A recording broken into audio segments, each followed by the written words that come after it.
Hello, everyone, and welcome to A Balanced Life with Dr. Jacquie. As you know, I say this each and every week. This is my favorite day of the week, the time that we have to gather together, to sit and talk and have some amazing conversation and dialogue.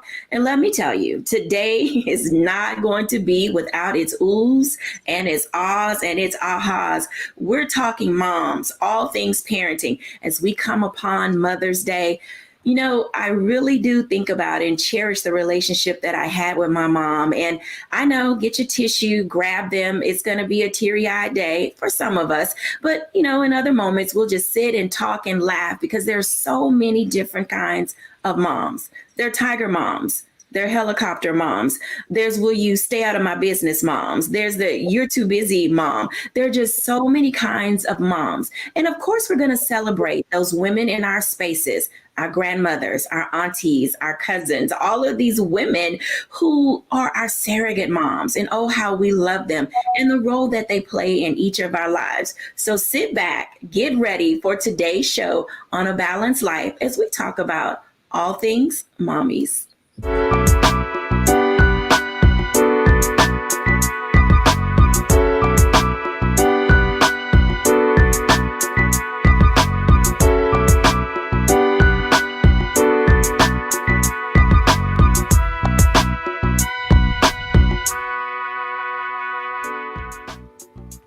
Welcome back, everyone. I am delighted to bring in our guest today. We have a host of men and women who are going to highlight for us their relationships with their moms. We'll hear some special stories. So we're bringing in our guests, Dr. Tierney, Charlotte Avery, Chef Rock Harper, Latrice Schrader, and of course, Derisha Moore. Hey, everybody.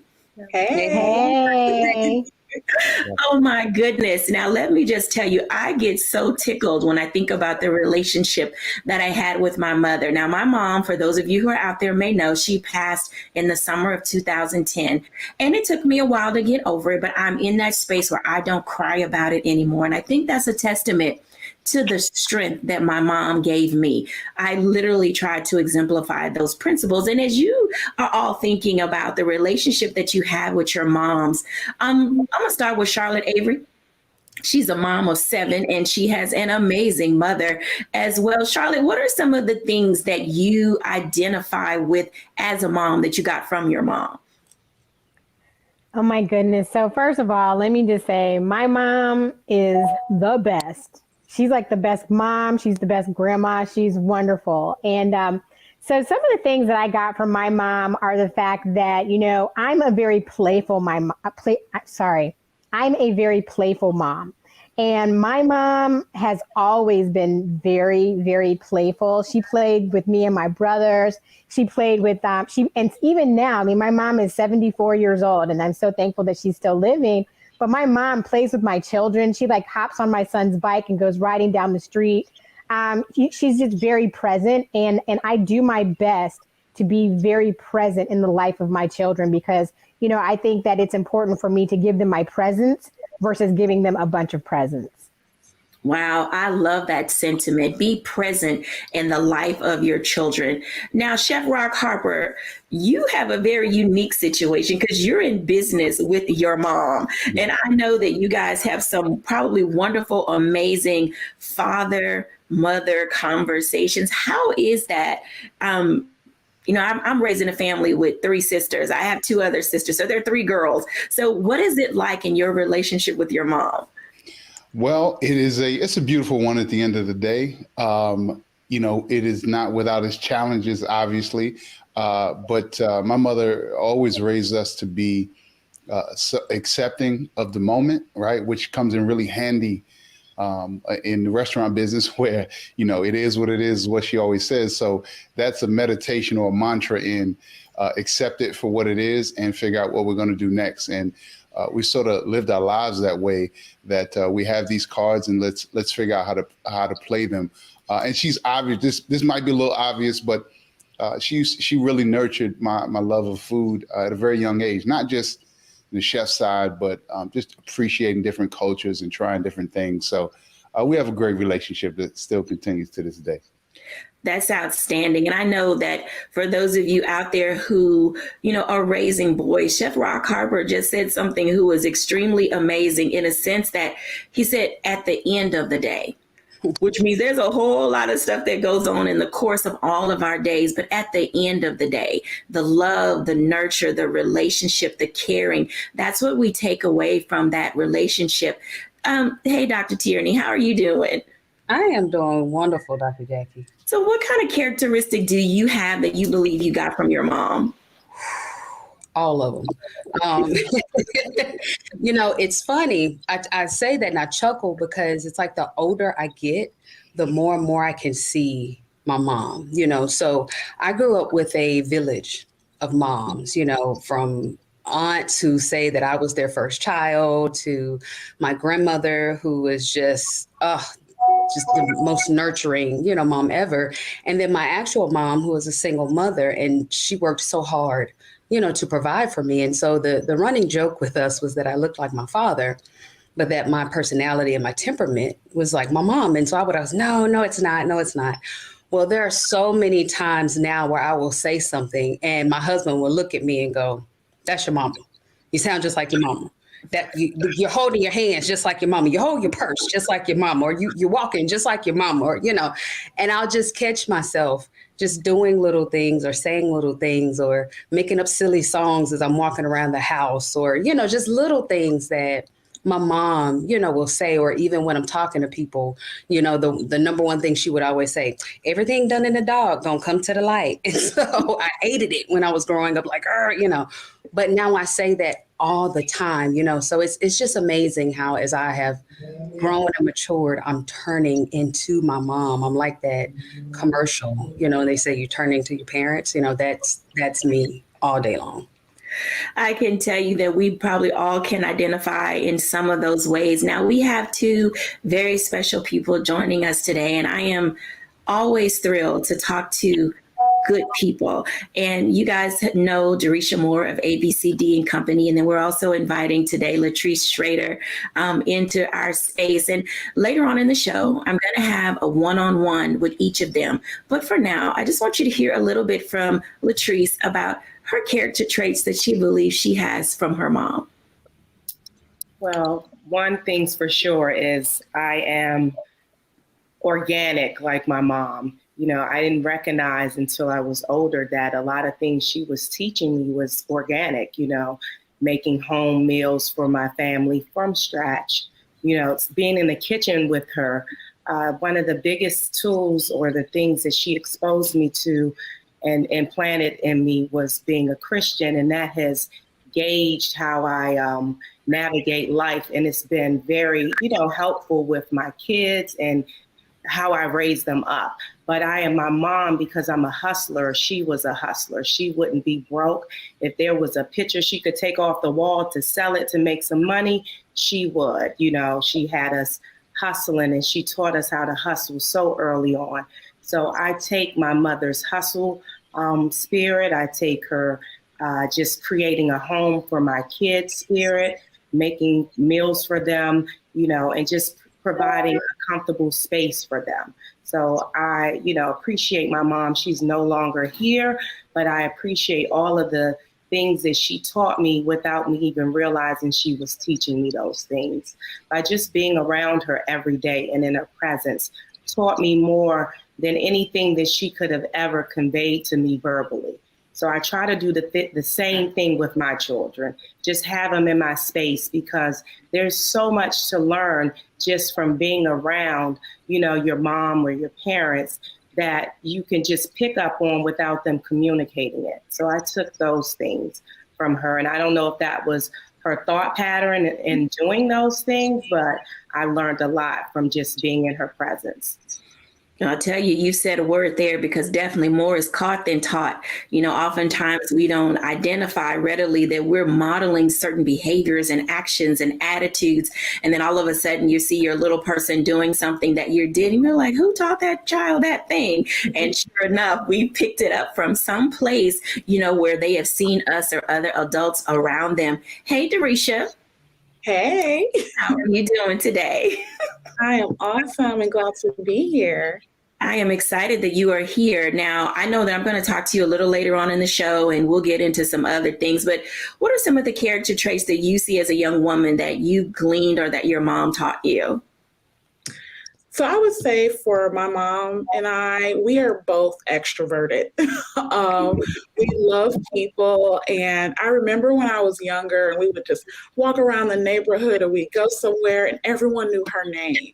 But the story around who she was is even more powerful. And that was of loyalty and the fact that she's always there for people. And so I really take that into my relationships. And I see I'm pretty much the same. Everywhere I go, my business partners always laugh because people come up to them and they say, "Hey, I know your firm," or "Hey, I know Dorisha. Is that your business partner?" And they're like, "Yeah, well, what about me?" So it's just hilarious to me how I've taken that spirit of influence. And I know that it's a God-given gift that I have from her, and that woo and that love for people. And so I really see the connectivity and how, like one of our fellow panelists said, you walk around and you're with your parent, your mom, and you're experiencing what their life is like, and you never know how that same influence and that impact translates to yours as well. Absolutely. I hope, audience, that you are taking good notes and paying attention to what our guests have said today, because in this grand scheme of parenting, and there is no manual for motherhood. It's something that happens and then you sort of figure it out along the way. And then you learn how to take the training wheels off. When we come back after the break, I want to have a special one-on-one conversation with Latrice Strader. You're going to learn a little bit more about who she is, what she's doing in her space, and how she's navigating not only being a mom, but being a force in this world. When we're back after the break.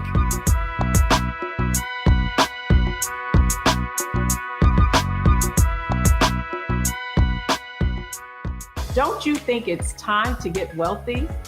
I'm Deborah Owens, America's Wealth Coach, and my new show on the Black Star Network focuses on the things your financial advisor or bank isn't telling you. So watch Get Wealthy on the Black Star Network.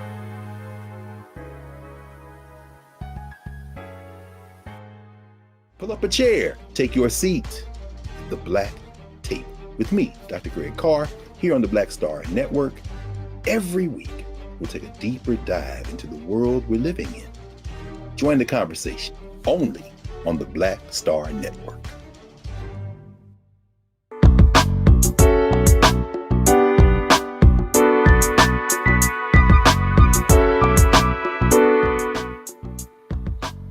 Welcome back, everyone, to A Balanced Life with Dr. Jacquie. I'm excited to have this one-on-one now with Latrice Strader. I want to bring in Latrice because, I have watched this young woman turn several corners in her life. She is literally almost like a Renaissance woman. You heard her talk about in a previous segment things that she learned from her mom. And I think for a lot of us, we often don't know how to use what she called a hustle spirit. As a mom, as a businesswoman, as an entrepreneur, welcome, Latrice Strader. Thank you so much. So tell our audience a little bit about yourself.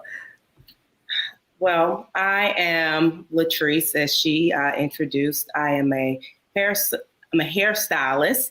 I own my own hair salon. I run, or I have my own product line, which includes flat irons. I am a realtor. I am a momager. I do interior design. There's a whole lot to who I am, but I'm just a creative spirit. So I met Jacquie from doing her hair years ago, and we just created and have a good relationship courtesy of that. Right now, what I do, I don't know exactly where you want me to flow with this, but I would like to say that I started off with the tools that have helped me, create who I am as far as an entrepreneur. I'm using those same tools to help navigate my kids because I see those tools within them. They are little hustlers. They are artists of the same and a little different. So in helping with them, you have to figure out what it is. I'm going to go into a parent mode. You have to figure out the tools and the things that your kids are gifted in. And with doing that, you have to put them in a lot of different activities, right? And then from there, you figure out what they're good at if they haven't discovered it on their own. When they make that discovery, it is up to you and for you as a parent, in my opinion, to back that and to support that and to put them in the necessary classes to help aid with the development of that, because ultimately that is what their God-given talent is, and that tool or that gift is what God will use to allow for him to pull and reach other people. And it could be the smallest thing. It could be them being a singer. For example, Beyonce's a singer. She reaches so many people, right? So where we think those things are small gifts, any gift can be used for God to help with aiding and pulling people in. So where your kid may be a dancer, like one of my daughters, she can dance, she can act, one can sing, my son can draw. I don't look at those as minor things. I look at them as a huge gift that he can use to spread his word through them. And ultimately, I believe that that's what we're all here for. I am a hairstylist, and through that, seat or with that seat I stand behind, I help and I feed a lot of people through conversations. So there's no small gift. You know, a lot of clients talk to me about different things. I create time to be able to be this hairstylist and then be the mom and then sell real estate and do interior design. But again, it's creating the balance to do all of those things. But you also, as I stated, have an obligation to figure out whatever it is that you're good at, that your kids are good at. And some of us get one gift, some get multiple gifts. And when you have those multiple gifts, it's for you to create the time. And I have a schedule which allows me to wake up at 5 a.m. And during that time, from 5 to 9, it is me time. It is for me to fuel me, for me to continue to educate me, for me to read and get my workout in and do all of the things I need to do before I press play to be the mom, to be the hairstylist, to be the real estate agent, to do the interior design stuff. So there is enough time. You just have to create a schedule to do these things.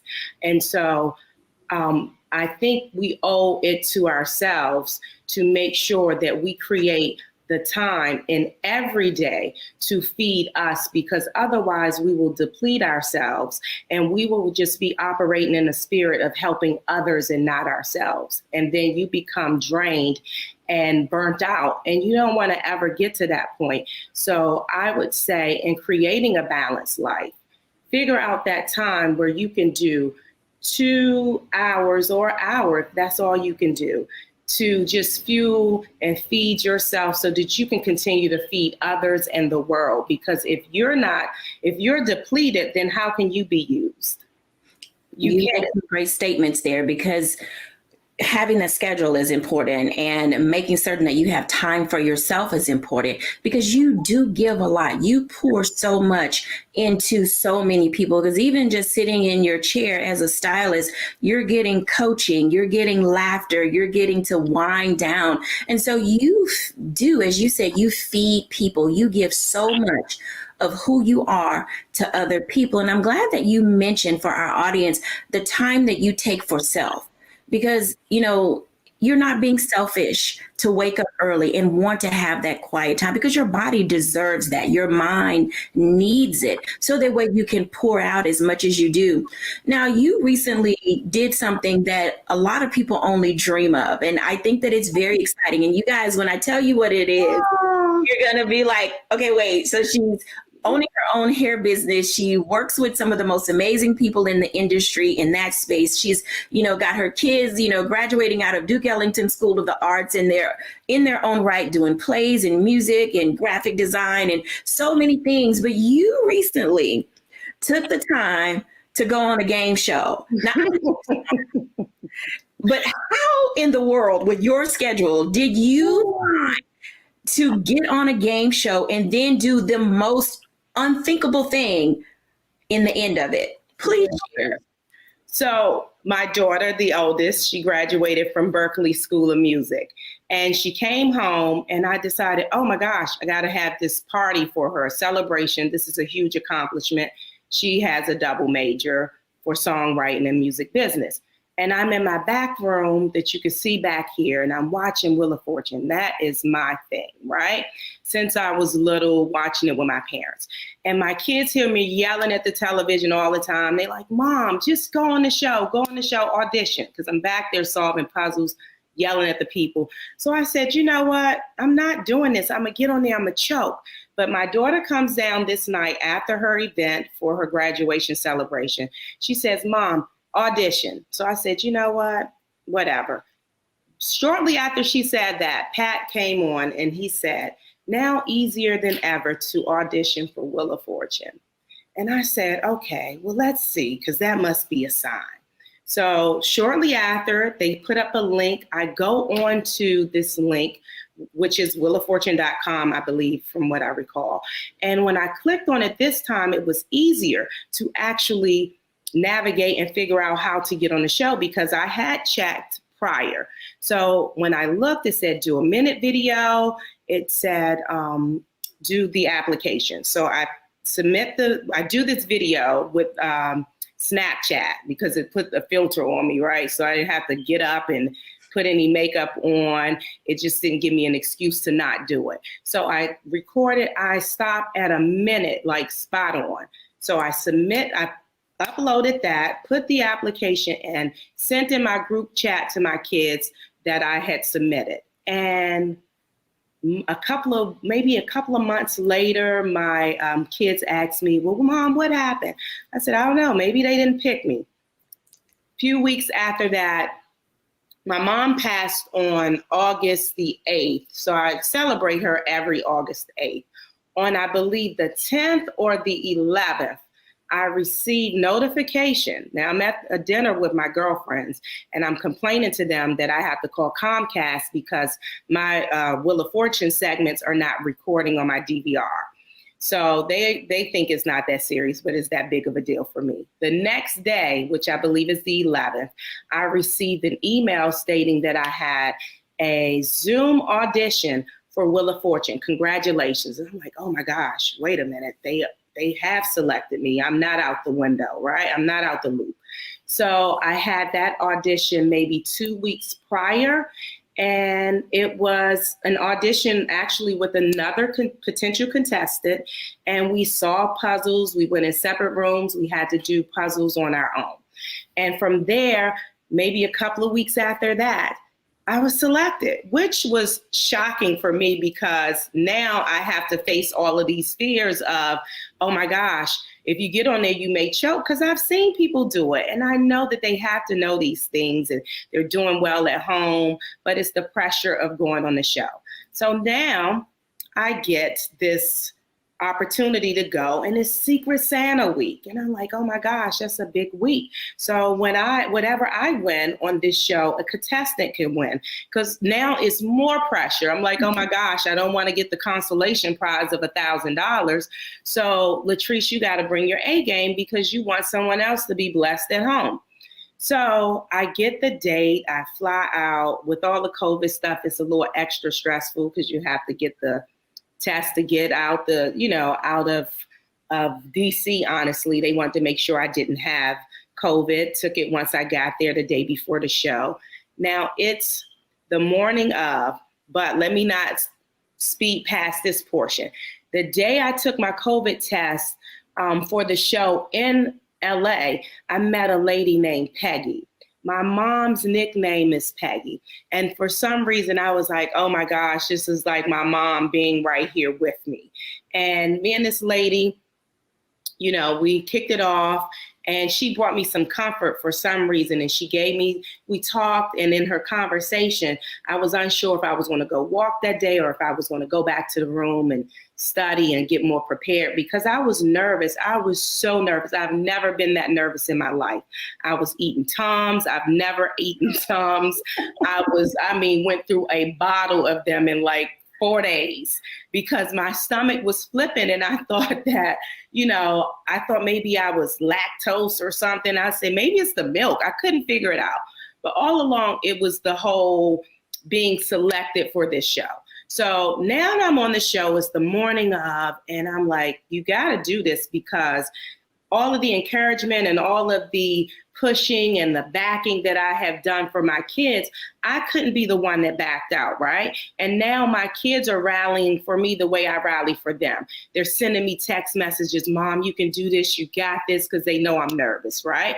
And I'm sitting there the whole time, like, you got to do this because you got to show your kids that when the big stage and when those opportunities come, you have to be prepared. You have to face it, head on and just go with it. And at the end of the day, I had to tell myself, God did not bring me here to embarrass me in front of a bunch of people or to, not get the glory out of my presence of being here, because I'm this local, regular DC girl, come from DC public school. I've had some great highlights. I've, with my business and different things like that. But I'm like, out of all the people, and these people are talking in the waiting area about how long it took for them to get on the show. So I'm like, this is a blessing. There's a reason you're here, Latrice. So I go on and I said, it's game on. It's nothing you could do. You just gotta trust it, and you have to just keep yourself calm. And I did it. They said, action. And I started getting comfortable, and I was, did a couple of toss-ups and solved the first 2. And then it's time to spin, and I bankrupt 3 times.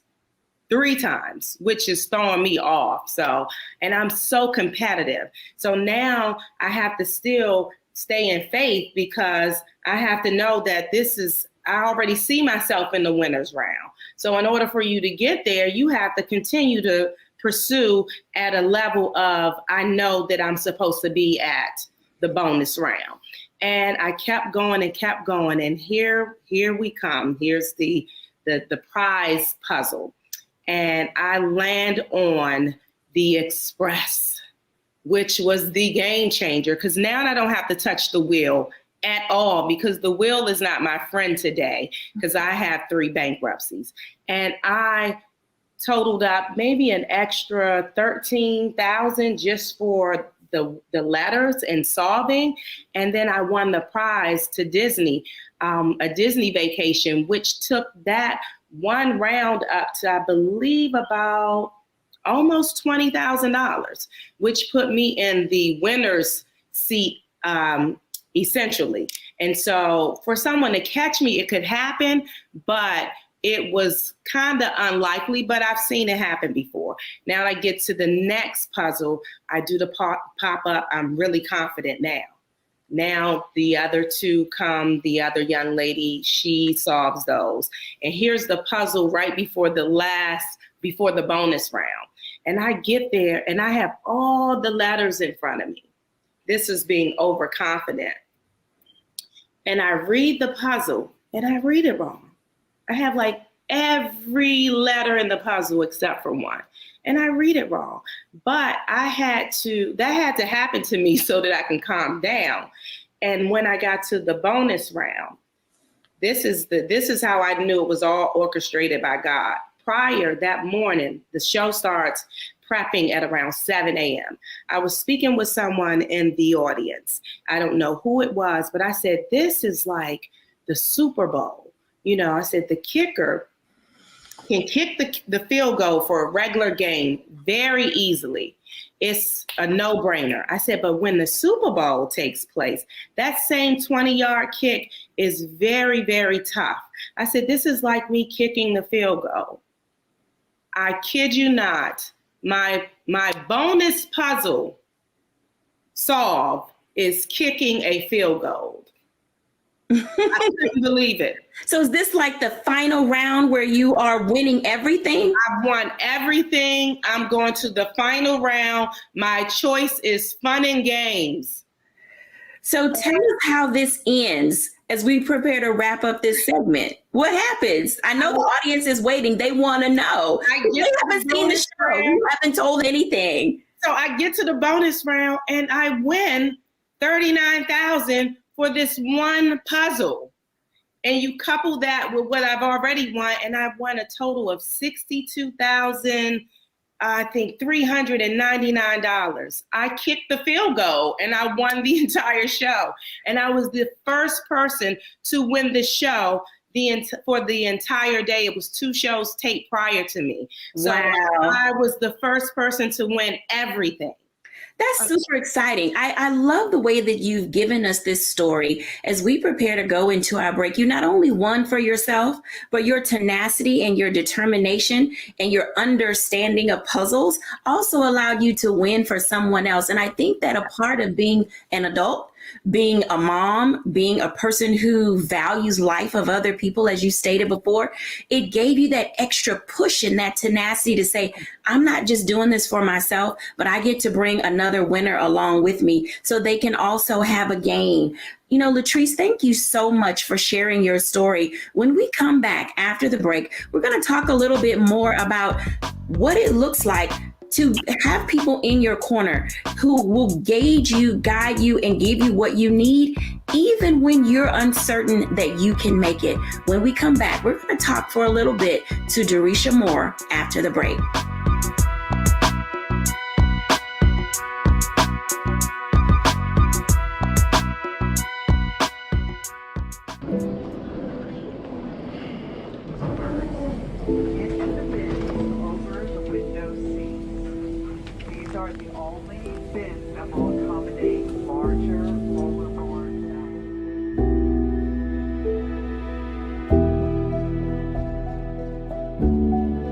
Put 10 in here? 10, and you don't come out till you die. And you eat him, you hoop 10. Oh my God.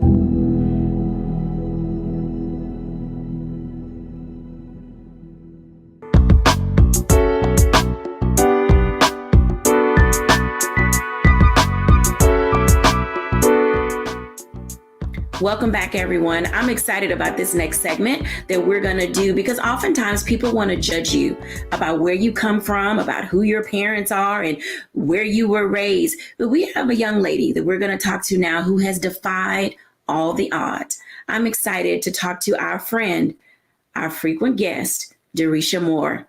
Hi, Derisha. Hey, hey.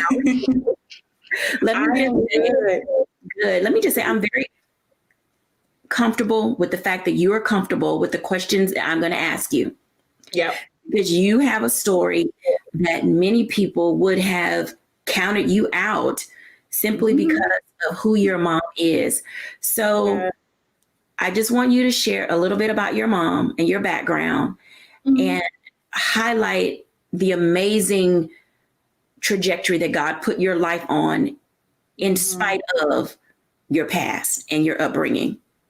Yes, absolutely. I'm proud to share. I believe that every part and pebble in our life's journey really transforms our thinking and most importantly, catapult us into our purpose. So as it pertains to my life story, I am born and raised in Cleveland, Ohio, inner city. I know every time I talk about Cleveland, some way, somehow, Bone Thugs and Harmony comes up. And that's a very small part of Cleveland, but it is a relevant part to my story as I grew up on 93rd and St. Clair, which was only a couple blocks away. But what I wanted to share about my mom in particular is that she did not have a college education.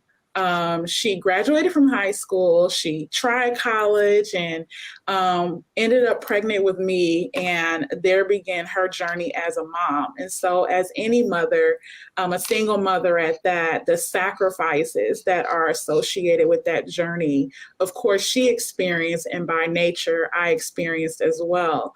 And so, going into public school. And one of the things that I can say that even though I went to a Title I school, my teachers, most of them were actually Delta women. They were so influential in my journey and really building that community and that tribe and that village that Jackie talked about earlier. But this was a part of my journey, and my mom having to prioritize working and providing for myself and my sister and I, rather than be super present in what was happening to me in school and what was happening to me even socially and in terms of like my development and how I was growing as a young lady. And so that's a small piece, but I say all that to say, on the flip side of things, I am living in Northern Virginia. A lot of the youth that I work with, our lived experiences are the polar opposite. They come from two-parent households. They come from parents who are college educated, and that was not my reality. But my mom, she made the necessary sacrifices for me to be here. And I think one of the things that really is powerful is that she allowed, within reason, and people that she trusted, surrogate moms, aunties. My aunts played a huge role in my life. I come from a background of very strong women, my grandmother. And so although my mom could not always be present, there was always someone there to be there and support me along the way.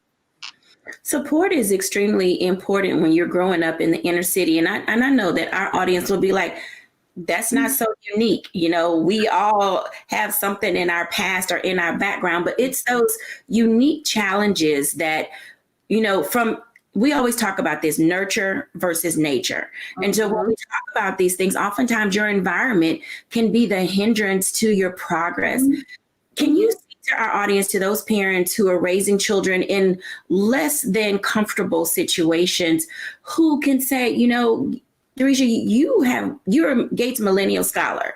Now, coming out of inner city Cleveland, people are like, how in the world did this young woman, you know, from that side of the track, if you will, get into a space of being able to be academically sound, professionally developed? How do you balance the nurture versus nature aspects of your life? Ooh, that's a deep question. It's a deep question because the nature, the genetic sides of things can totally sometimes be barriers, so you think. You know, being in an environment where I am a first generation college student, being in an environment where I did see the crime, I did see the drugs, I did see the violence, that combination of the nature and just genetically what you're engaged with on a day-to-day basis, and then what you're around and what is nurturing you, because, you know, regardless of how much sometimes parents try to protect the very nature or nurture of an environment can have an adverse effect. But I'm grateful, because one of the things that I will say is that balance approach was knowing that allowing others to mother my child, I'm speaking, you know, in the language of my mom, allowing others to step in doesn't take anything from me. I think a lot of times as parents, there is this protectiveness in it, as it should be. And I will say, I do not have any children. I aspire to be a mother, but what I see even as a mentor, and I'm speaking, I think, from that lens, is that there is oftentimes this tension with, you know, at the end of the day, I'm their parent. And it's, what can I bring my children that is comprehensive, that is holistic, that regardless of where they come from, regardless of what their environment is like, they're going to be positioned to walk in purpose and be the best that they can be. And that was my lived experiences. No matter what the sacrifices were for my mom, what really separated me is her value and appreciation for those surrogate mothers, and recognizing that having the aunties and the big cousins and those other women who came in to mother and smother did not take anything from her. And I would say that no, the education system should not be responsible for rearing your children, but there is a partnership that has to happen for the betterment and for the best of your child. And she leaned into that too. All of my teachers, my second grade teacher is my Facebook friend. And she just comments on my posts, and she's so excited that she could be a part of my journey. And my story wasn't always that I was this brilliant, intelligent, respectful young lady. I went through a journey, a very rough journey. I was angry at periods of my life. I was frustrated at periods of my life, even envious. And I couldn't understand why God allowed me to experience such a different reality that even I experience now, and having to reconcile with that in my adulthood has been a journey. And it's been a journey that I've experienced with Jackie, and she's just been amazing, a part of that surrogate mom community in terms of helping me see what I really need. And I think those lived experience, even for her, for Jackie, is different than my mom, obviously. So I say all that to say that it's remembering that village is important. And just because you are biologically the parent, it does not take anything away to build, of course, a safe but comprehensive community that fills in the gaps. Filling in those gaps is one of the areas where we definitely need people to step in. You mentioned that it does take a village, and I want to appreciate you today for being able to share your story, because oftentimes children today, being in this pandemic, I cannot imagine, we lost over 600,000 people during the pandemic. And with that being said, there are a host of children who are left motherless, fatherless, auntless, cousinless, grandmotherless. And so it takes all of us to come into this space now to have a desire to want to walk alongside another person. As we prepare to wrap up this segment, if you could give a word of encouragement and support for people who are trying to figure out what's next for them, because they've lost a loved one or they don't have someone to come alongside them, what would you tell individuals who are saying, trust another person to stand in the gap for you? Wow, I feel such a weight of responsibility answering that question. I will say this. I have learned, even in my professional career as a marketer, that empathy is important, right? There's some lived experiences that I have, and there's some that I don't. Fortunately, God allowed every single person who I've been on this journey with to still be here post-pandemic. But what I will say for those who don't have that reality is to process and deal with the grief and the loss of losing that trusted guidance and that light that was there for you.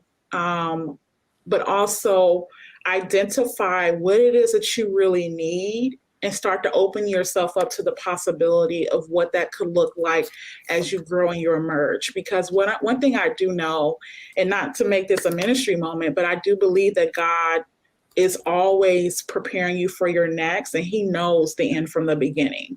And so when you lose someone, although it's painful and although it's rough, he always gives you what you need for the season that you're in. And that has been something that I have experienced, maybe not so much in the loss part, but, we grieve relationships that no longer exist anymore. And so although I have not lost someone physically, there have been seasons where people that I was close to no longer is the case. And so I would say process.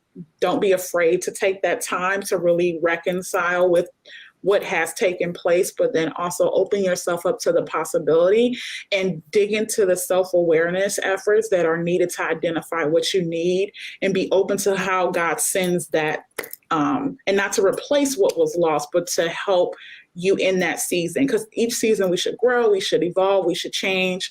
And I believe firmly that whatever it is that you need in that mentorship and that motherhood and whatever that looks like, if it's an aunt, it's a mentor, it's a spiritual mom, whatever is needed, that mother and that smother is waiting to help you in whatever it is that you need in this journey.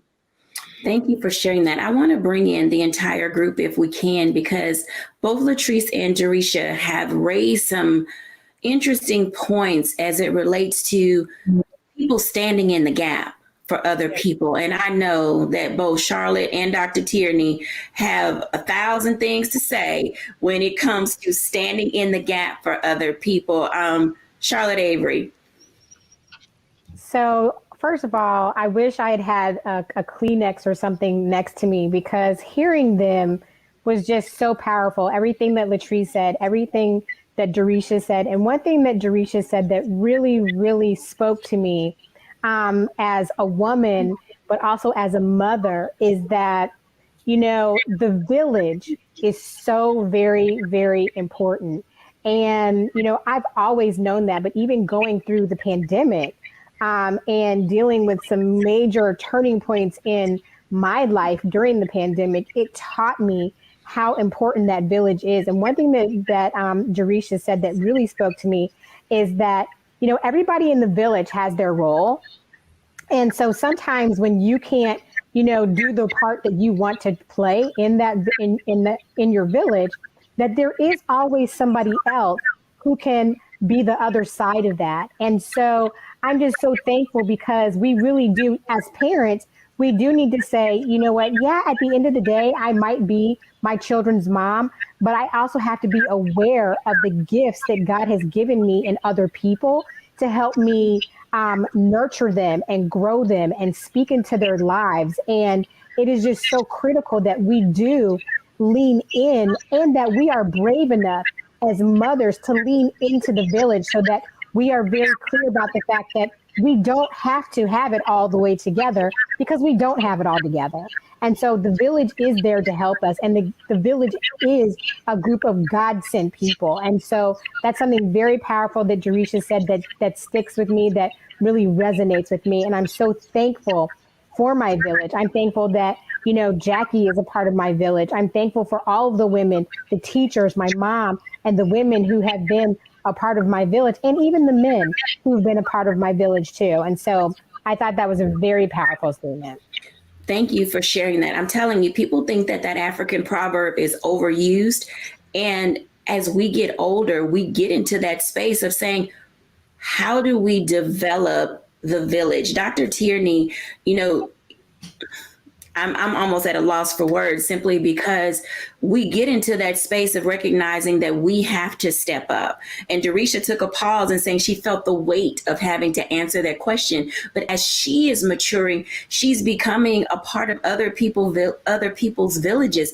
Dr. Tierney, what does it look like to be a village member? Absolutely. Absolutely. So, as Jerisha stated, I am a product of the village. I think I said at the top, first segment, I have a community, of mothers. And so all of the things, I love what you said, Jerisha, the mothering and the smothering, all of the mothering and the smothering that I received over the years, it's now my responsibility to give that, to those that are around me, to be a helpful part of those villages. So I am not a mother, but I am TT all day long. I have so many God babies. I am TT Tierney to so many surrogate nieces and nephews. And so my job, my role, as a part of the village, is to do some of the mothering and the smothering, to give my sisters a break when they, they need a break, to be the fun aunt, to be the aunt that does the discipline. I tell my friends, hey, if you don't want me to correct your baby, then she can't come over here and stay with me, because that loving correction, listen, I say it all the time, you don't have to be jumping on my couch and I can't tell you to stop, but that loving correction, pouring all of that is in me into them, because just like I am a reflection of my mom, my grandmother, my aunt, some of my mom's friends. I mean, even my mom would look at me and say, oh, you got that from Tracy. I feel a responsibility to pour that into those that are around me, into those children that are around me, even if I don't have my own. And who knows, one day God may come down and say, hell, Tierney, you have been blessed and highly favored and you're going to have a baby. I'm going to be calling Charlotte, Jackie, let me collect my village. I need my village, And so I just think in that case, it's just reciprocal in that way. Absolutely. I know that we're going to go to a break in a moment. I'm going to do my reflection at the end, but I need to ask Chef Rock, because for some of us, our grandmothers are no longer here, but you have a special relationship with the women in your life, and your grandmother is still with us, yes? No, she passed several years ago. Okay. I was wondering about that because of the relationship that you had with your mom. In that relationship that you had with your grandmother, how has she impacted you, or her life impacted you? Well, one of the things, as I'm just benefiting from all of this wisdom being shared today, and I've been blessed to have so many different mothers and to have been raised by a village in my life. And I'm grateful. That's one of the wonderful things about my mother, is that she did lean on the village and continues to do so today, even when I ask her to not pick up the phone. But one of the things that I wanted to point out that, talking about the village, my father died when I was very young, maybe around 4 or 5 years old. So my biological father was not there. And as I said earlier, the mantra is what it is, like full acceptance. And one of the things that I've come to appreciate more and more every year is that my mother never tried to be a father. She definitely was and is, strong and a hustler and held the family down for many years and put us through college. As a father, I'm just like, how did you do that? But she would put, whether it be deacons at church or people, uncles, she would put men in my life. And she told me, in no uncertain terms, that I'm not a man, and there's certain things that I need you to learn from men. So speaking about the village, I think that it goes. That is something that is truly phenomenal about my mother, is that she realized that there was something, as great as she was, there was something she could not give me. And she worked her best and did her best to put that in my life. And I'm grateful for it. Thank you, everyone, for sharing today your thoughts and tips. I know that our audience, when they watch this segment, as we, talk about what it means to have people in our life and in our space, we're celebrating moms, and when we come back after the break, I'm going to do my reflection and then wrap things up just a bit so that we can literally see how we are engaging everything that we need to do day to day. Today has been no shortage of an opportunity for us to gain tips and wisdom from not only our guests, but those to come. When we come back after the break, I'll share my reflections.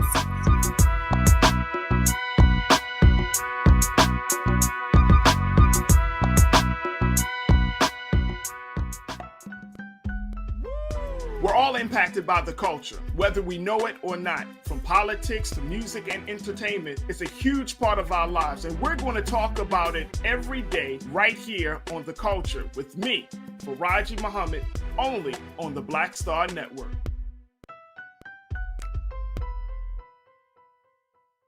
It's time to be smart. Roland Martin's doing this every day. Oh, no punches! Thank you, Roland Martin, for always giving voice to the issues. Look for Roland Martin in the whirlwind, to quote Marcus Garvey again. The video looks phenomenal, so I'm really excited to see it on my big screen. Support this man, Black Media. He makes sure that our stories are told. See, this difference between Black Star Network and Black-owned media and something like CNN. I got to defer to the brilliance of Dr. Carr and to the brilliance of the Black Star Network. I am rolling with Roland all the way. Honored to be on a show that you own, a black man owns the show. Folks, Black Star Network is here. I'm real revolutionary right now. Rolling was amazing on there. Stay black. I love y'all. I can't commend you enough about this platform that you've created for us to be able to share who we are, what we're doing in the world, and the impact that we're having. Let's be smart. Bring your eyeballs home. You can't be black-owned media and be scared. You dig?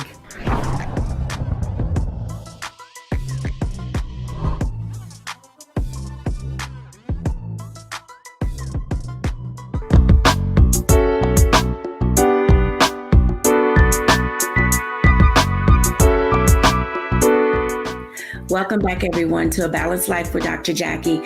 I can tell you that I have learned so much from our guests and our panelists that we've had today. Whether you are a helicopter mom, a playful mom, if you had a mom in your life that was super strict and never let you go outside and made you come in before the street lights were on, we are all better for the women that have been in our spaces. Now, if you're thinking about becoming a mom and you're afraid, trust me, each of the persons that you've heard talk today, they had that same type of fear and trepidation, but they began to seek out people in their village who could give them the wisdom, the direction, the guidance that they needed in order to be able to say that they were ready. Thank you, everyone, for watching today. And I know that for those of you who have lost your moms, we're going to light a candle today for them.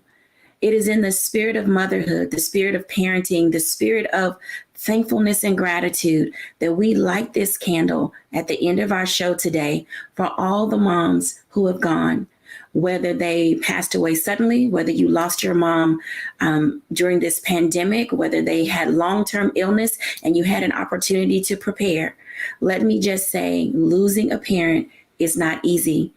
I'm coming up on 12 years this summer, and some days are definitely better than others. But I am delighted to be able to walk by the mirror each day and see some of my mother's features, to have conversations with people and share from some of her wisdom and mother wit. We honor you today, each of you who are in whatever space that you're in as we approach Mother's Day. We honor you and we honor their light in you. Have a great week, everyone. Enjoy your Mother's Day. Celebrate the way that you can. Peace and love to each of you. Bye now.